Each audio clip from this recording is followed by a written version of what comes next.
victories. And the Spanish history here goes into details about this area, this location, and, going on into what they say about the black legend, about the curanderas, and about the murders, and about them kicking on out the witch doctors of the area. And right across the street from the oldest house is an Indian kiva. And that is documented in itself. And there's an importance with this, because if you say Indian kiva, then what's going to be across the street logical? It's going to be the housing of witch doctors, or the witch doctors used to live there. Now, what is an Indian kiva? An Indian kiva is going to be a huge room sunk into the earth, and this is where you're going to do the invokings for the negative energies. Now, on top of that kiva, as of today, and this was built during the days of the conquistadors, there's a Catholic church, because the Spaniards are going to want to convert the Indians into Catholicism. So you have all of this energy there, plus where the massacre happened, and then modern-day negativity of murders. So this area is very rich in energy, and that is the story of the oldest house. Now, we go into the oldest house, and to be, more specific, we've had, at times, on tours, some very strange things happen to us. Now, sometimes inside the oldest house, there are different rooms that are going to be opened up to us, and sometimes people have had heart palpitations. They've felt very frightened, and they got to get on out of there. Sometimes cameras have malfunctioned inside there, and then when we exit the place, they come back to life. Now, I always thought that maybe some type of negative talisman was put into the adobe walls to face the Catholic Church, because the southern side of the oldest church, there on the street, this is facing the oldest house, facing the oldest church, which is called San Miguel, St. Michael's. You've had some, shades that have been seen. And back in the 1960s, Santa Fe used to be the Haight-Ashbury of the Southwest. You had all kinds of communes here in Santa Fe, and the street that now we're talking hippies, correct? Correct. Yes. Okay. Yes. So you had communes up and down a street that's just 200 yards away from the oldest house, and you had other communes up and down Canyon Road. That's another area. So if you came on over here, like I tell my tour group, if you had a motorcycle, if you had wheels, and you go down that street back then, and you see some of the flower children, and they say, "Hey, man, did you see that?" Well, we just may not have been coming off an acid trip. Yeah, that's what I was thinking. There's this one area by these two doors that are now sealed on up on the oldest house. And on the inside, it's adobe bricked. On the outside, you still have the door there. And in that area, you do have, electronic magnetic pulse activity that cannot be accounted for. And mind you, this is never ever going to happen ever again, I don't think.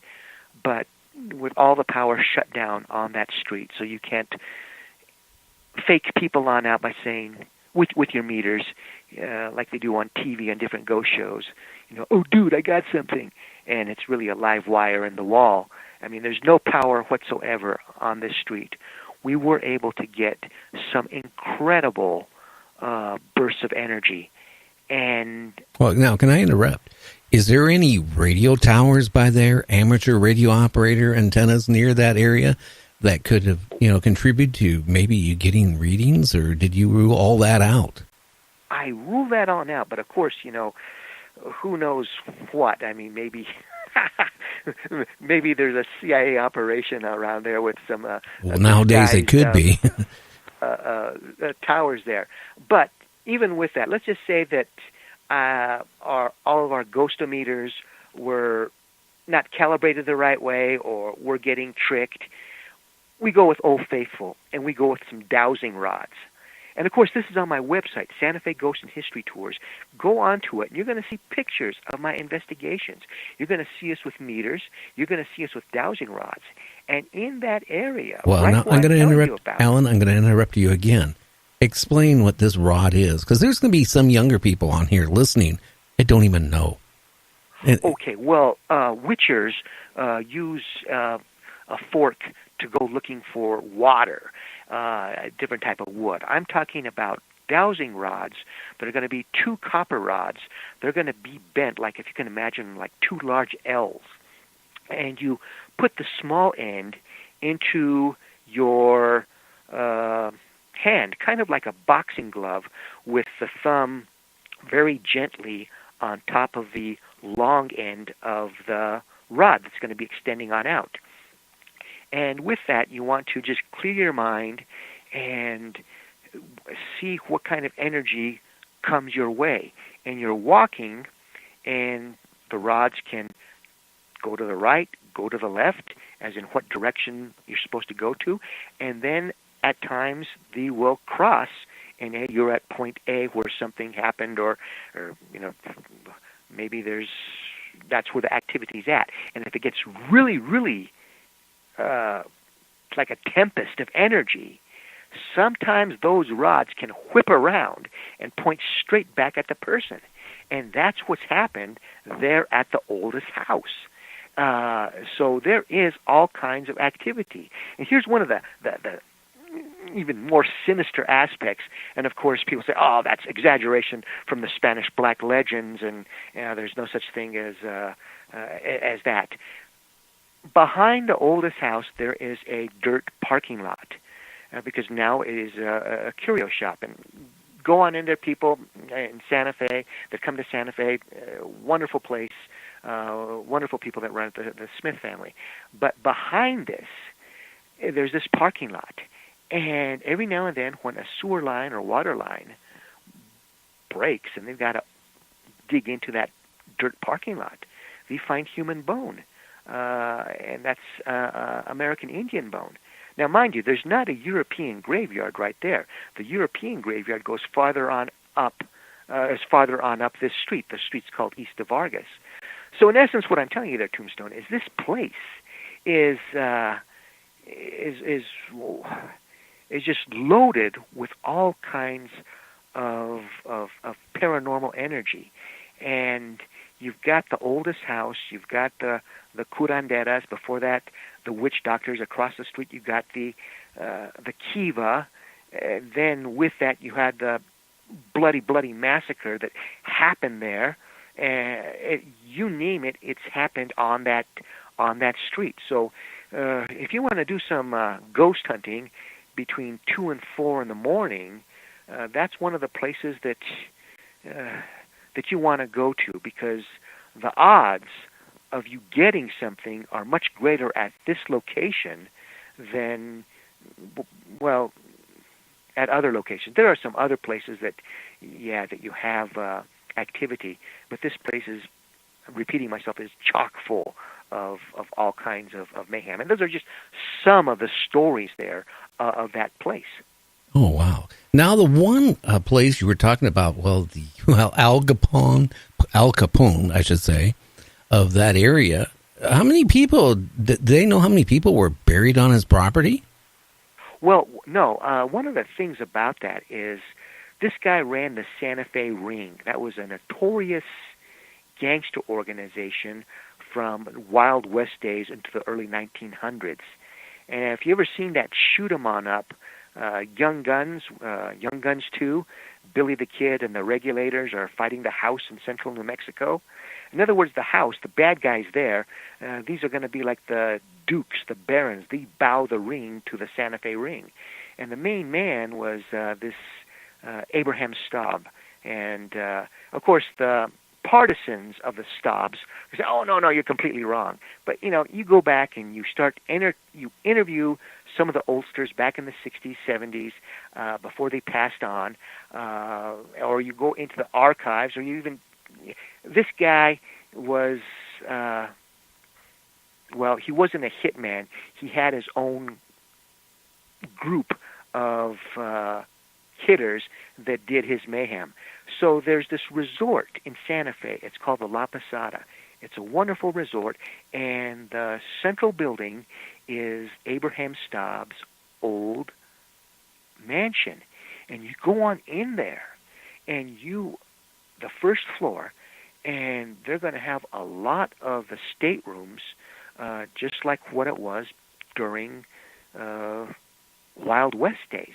Oh, wow. And you're going to see fantastic original wooden floor, furniture from the 1880s, 1890s, 1870s. This guy, there was nothing that was beyond him. He would buy it. Now, I got a lot of egg on my face in one of my books because I did not believe that this furniture went back to Wild West days, but it did.